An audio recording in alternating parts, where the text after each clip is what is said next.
Welcome to Rock Creek Lavender. I'm Jennifer, and I'm just going to give you a little information and a little tour of our lavender farm. So our lavender farm started back in 2018 with a little test plot over here in this grown-up area where the grass is. Unfortunately, we lost all of the plants that we planted that year. After doing some assessment and changing up our strategy a little bit, we decided to plant again and ended up planting in this larger area here. We have 5 varieties, and some are more prolific for this area than others. And so I'm just going to really quickly show you the 5 different varieties. So this variety here is called Provence, and all lavender actually originated in the Mediterranean area. Provence is supposed to get very large. It's supposed to be one of the larger of the lavender plants. This is the only one that made it from the ones that we planted last year. This here is our Munstead patch. Munstead is known for being very high in oil production as well. It's a pretty large lavender plant. It'll grow in a dome of about 36 inches. And so you can see this one is not quite that large. This is, just little. It's not quite that that size yet. Notice the color of the blooms though. That's what I really kind of wanted you to see here. These are more of a lighter purple, so each variety has a little bit different color of a bloom, which will also give a different smell as well. So I think Munstead smells a little more harsh, but it is also, because it is harsh, it's also really good for culinary and good for cooking as well. Over here is our head coat. This probably has to be my favorite of all the lavenders because of its very rich purple color. Look at the difference. This one's a lot deeper in color. I also really like the smell of the head coat lavender. It's very soft, and it's, you know, some people don't like that real pungent smell, that really deep smell, and this one is just a very soft, very gentle scent, and I really like this. Is my favorite. But again, because of the colors. This one is really good for using in like dried bouquets, because it keeps that deep color and that purple that a lot of people are looking for. It is also a pretty, it's a decent oil producer. And it can also be used in culinary as well, so you can cook with it. All right, so over here is our largest patch. This is our Grosso. Grosso is probably one of your most popular of all of the lavenders because it is a very large, it grows to be a very large lavender plant, but it's also high producing and it's also good for culinary, and it's good for oil production as well. So these plants have already been harvested once this year. And so I'm going to share with you a video of that harvest. But what I want to point out here is what a lavender plant looks like when it has blooms on it, but also kind of give you an overview of why it's important to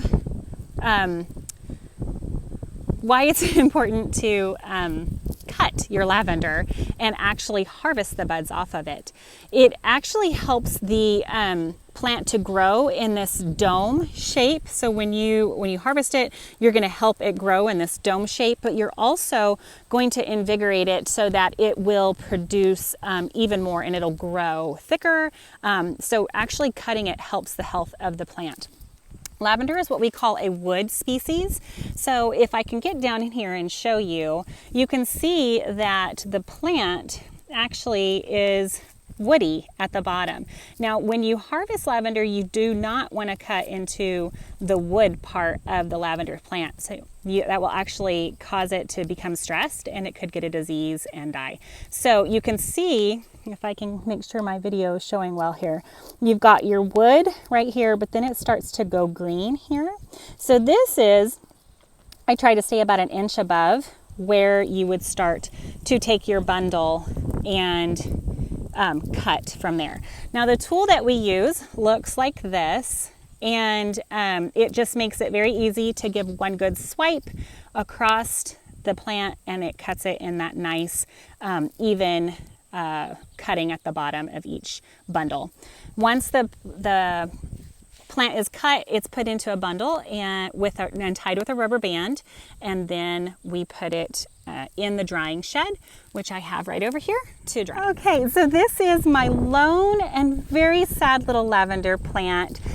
He is called, and I'm going to move because of the wind, he is called an Edelweiss or Edelweiss. I've heard several people say it different ways, but it's German. And its blooms are actually what they call white. Now, it's not actually white, but you can see it actually ends up being a really, really light purple. But you can see that even here, it does have a very white hue to it. And that is, I just think, really, really unique. Now, Edelweiss is also a decent oil producer, but it's really sought after for its buds because they are white, which is a little bit different than most of the other ones. There are also pink lavenders. That's usually going to be found where it's a little more warmer year-round, like the Melissa. That variety is a pink lavender. Okay, so here is a grosso that I just harvested the blooms off of. And I got about this much from this. Is actually a pretty large bundle of flowers. So I will I eventually end up putting a rubber band around them. I don't like to put them too tight. But I will put a rubber band around them and then put them in our drying shed over here. So I just want to give you a little bit more information about the lavender plant and why it's so appealing to myself and to other people as well. So lavender is used for a lot of things. People use it in their food, people use it just for decoration and in crafting, and others use it for the aromatherapy purposes behind it. So depending on your plant, it will depend on what you'll use it for. Most of the plants that I have out here are actually used for culinary. So once the buds are harvested off of the plant and I sift them to clean them, I actually sift them I say 3 times, but it usually ends up being about 5 times. You can actually use the buds in cooking. You can make simple syrups out of them. You can make, and then to use those in recipes, or you can make a lavender sugar. I have a whole cookbook on different lavender recipes that I haven't even begun to sift all the way through. It's a very good pairing with meat, actually. That's a very common way that lavender is used in culinary. Lavender lemonades, lavender honey, lavender cookies, lavender scones, those are all out there as well. So culinary is a popular use for it. Another popular use is for crafting. Obviously, once it's dried, it can be used to make sachets, pillow inserts for sleeping, which also kind of pairs with your aromatherapy uses.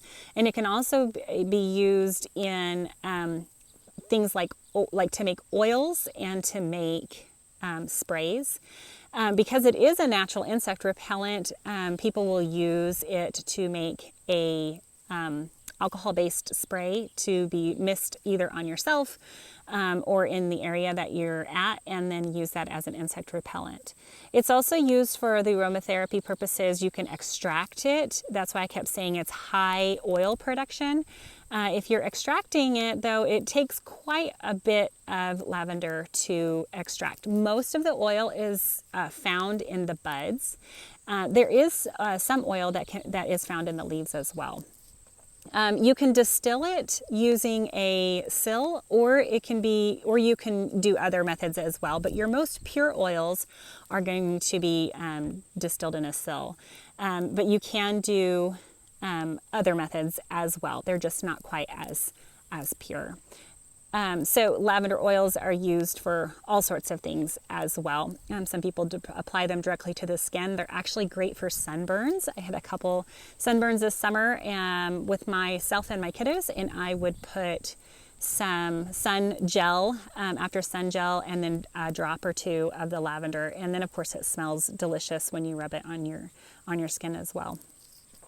So I've spoken about culinary, and I've spoken about the crafting, and a little bit about the oils. So really, I've had lots of friends share with me, well, what do you do with lavender? Like, what are the different things you can do with it? And I really think I touched today just on the tip of the iceberg of what can be done with your lavender. This is really my first, I would say, true summer of harvesting lavender from our crop, as a crop from our fields. So I'm still very novice. I'm still learning, and I would really, really love to hear back about what you did with your lavender, how you liked it, if you loved it or if you did not. Because like I said, one thing I've learned is that either you love it or you don't. So anyway, I just want to say thank you for joining me and taking an interest in our little lavender farm. I really hope that, Lord willing, that we will be able to expand our lavender crop for next year. Please don't hesitate to call me if you have any questions. And again, I really look forward to hearing about what you guys ended up doing with your lavender. This is a Grosso plant that has been harvested, or I have pruned it. So I harvested the buds off of it. You can see that there's still a few in there, and that's okay. What I'm really trying to accomplish with this is that dome shape that you see. So you can kind of see this nice dome shape that's starting to come about. And what that does is it actually helps promote the growth of the plant and encourages it to spread out. It also helps keep it nice and healthy. The air, lavender likes to be very dry. It doesn't like to be starved of water, but it does not like to be moist. And in fact, you'll get root rot and then lose your plant. It's kind of sensitive to being overwatered. So it likes to be dry, and by giving it this dome shape, it helps it stay nice and arid and helps it breathe, and then that also helps keep the plant nice and healthy. So pruning your lavender plant is very, very important, and so having it for aesthetic value is great, but it is a good idea to prune your plant at least once a year. Now I have pruned this one twice now, and I might have to do just one more before winter, later in the fall, just to kind of help clean it up. One of the reasons, I think anyway, one of the reasons we lost so many of our plants last year was because of winter kill. This field right up here where I had my Edelweiss, you can see just the one little lone plant was hit really, really hard, and that faces the north. And so I'm really hoping to be able to give these just a little bit more of a winter protection this year, and hopefully have them come out next summer ready to start growing and thriving again. So I did want to touch really quick on for you and let you kind of see the makeup of the plant. So lavender is what we call a wooded species, or a woody species. And the reason we say that is because the plant is very woody. And this is actually where the growth of the plant is very vulnerable. So I'm going to try to get down into the plant and show you the woody area. Okay, hopefully I have some good light. All right, so right here you can see it's hardwood, and then as it comes up, the stalk, you can see that the stalk then turns to a green, okay? So the wood area, you never want to prune into that wooded area. That would actually open the plant up and make it more susceptible to disease. And so you'd never want to prune into the wooded area. Instead, you want to try to stay in this green area. I try to go about an inch or two and then prune from there. So that would be a very vigorous pruning. This, like I said, this is the second cutting, so it's actually grown since the first cutting that I had. So, but again, pruning it actually helps promote growth.